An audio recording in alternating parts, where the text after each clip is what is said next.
I've got the glasses on today, so it's gonna be, oh my gosh, the glare. The glare from the lights, that's not gonna work. My eyes are just gonna have to suffer today. You guys might think I'm just either praising or shitting on celebrities or influencers, especially with the title of this video. I know it's probably a little clickbaity because I'm not going to talk about that UN speech Nicki Minaj gave. I'm not gonna play any videos from it. I'm not going to bring in any excerpts from it. It's just gonna be talking about what genuinely is happening in Nigeria, and that it's much bigger than Christians being persecuted. And first and foremost, that seems like an oxymoron in itself. Like Christians being persecuted.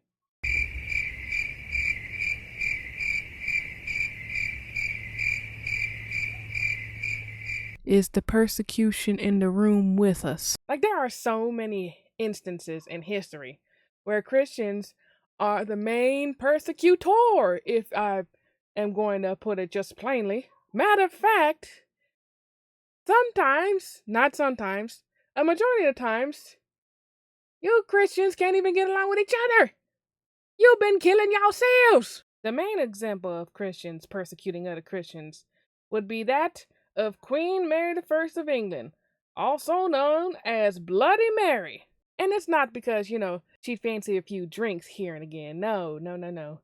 It's because she killed thousands of Protestants. Like, I could genuinely make a whole entire video about how Christians are pretty much like that meme of the one kid that has a boot on their face, and then you pan out from the camera and they got their hand in the boot and just pressing themselves with the boot on their face. Yeah, that's what it gives. That's what Christianity gives, honestly. But that's another video for another day. What I'm talking about is the multiple wrongs going on in Nigeria, and how that involves children. So yes, it was a Catholic school that was attacked, and over 300 children were abducted, and the parents are literally begging the government for their children's safe return. Like, I can't even imagine how terrifying it is to know that your child was in a place where they're supposed to be learning and they're gone. And you don't know where they are, you don't know if they're safe, and you're begging the government to do something about it, but they seem like they're just dragging their feet. It's terrible. It's terrible what's going on. But going back to the whole Christians being persecuted in Nigeria thing, if you look at the statistics, it's not just Christians being victimized, because it's not just Christians in Nigeria. Now, those of you that know me know that I love my graphs and my charts. So here's a chart that records the world religion celebrated in Nigeria from good God Almighty, from the 1900s and projected all the way into 2050. I don't know if we're gonna have an Earth by then, but hey, stay with me now. So back in the 1950s, you got more of the what they call ethnic religions, where pretty much it's just voodoo and the religions our ancestors practiced. And then after a while, like, Christians was at the lowest at the 1950s. Like, Christianity was at its lowest in Nigeria. And as you can see now, this darker blue line is the amount of how Islam is practiced in Nigeria. And in 2025, it's damn near identical. Probably a slight bit more of Muslims than Christians, but it's damn near 50-50. While the religions of our ancestors have substantially dropped. And if you look at the population itself of Nigeria between the 1950 and 2024, so it's probably going to come out with 2025 later on next year. Here's the starting population in 1950, a little over 37 million. And here's the population as of 2024, a little over 229 million.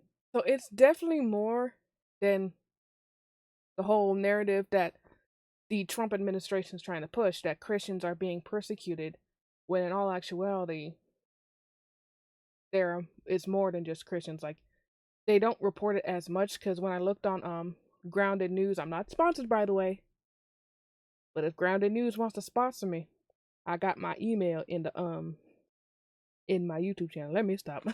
Let me stop. Okay, back to seriousness. It's not as reported as much for people who practice Islam in Nigeria that are being persecuted, because that doesn't really bring in a whole bunch of feedback in regards to like how many people are reading on this article compared to like the clickbaity, eye-catching clickbaity titles as Christians being persecuted in Nigeria. But more or less getting back to the children involved. In Nigeria, around 50% of the population is under the age of 19, and the most prominent age bracket is up to 4 years of age, which makes this even more concerning how it was a bunch of school-age children that were essentially kidnapped, and their whereabouts are unknown at this moment because this is still a very, very recent story. So I'm just hoping for the best for those kids and that they're not hurt. I mean, they're definitely going to have some mental damage from this and psychological damage from this, but I'm sure their parents would like to know that their child is physically okay. But let's be real here. Why the US is wanting to go into Nigeria, it's not because of the Christians. It's not to save those 300 children that are missing. It's for oil. Americans love to get their hands on some of that good oil. Now, this is a percentage of how much of an oil share comes out of Nigeria and the total oil supply in Nigeria as of 2023. And as you can see here, the trend is just going up. And you can definitely see this better in this little chart right here, how in the 2000s it started pretty low with the oil and oil products, and now in 2023 it's basically doubled. That pretty much showed you guys that Nigeria is one of the largest oil producers in Africa. And that's why the US is so eager to go into Nigeria, not to help those kids, but to go after the oil. And that's what the Trump administration is also wanting to disguise their ventures into Venezuela, because they have oil as well, but they're disguising them going to war with Venezuela as to prevent drugs from coming into this country. This is all alleged, by the way. FBI, please don't come for me. Which, last time I checked, some of the drugs are manufactured in these countries. Again, this is all alleged. What do I know? But in 2013, Venezuela was the 9th largest exporter of oil and the 3rd largest exporter to the United States. So with such a large product to a very greedy consumer, I can definitely see how the whole drug smuggling is a cover up to try and distract people from the main topic at hand, and that is that the US is trying to get more oil, trying to use up more fossil fuels, so basically we don't have a planet to live on no more. But honestly,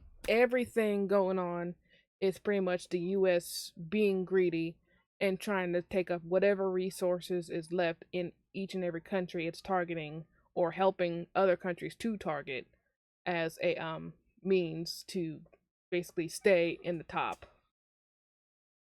Whether it be Nigeria and Venezuela with its oil, or the Democratic Republic of Congo with its cobalt and copper, or Sudan with its gold.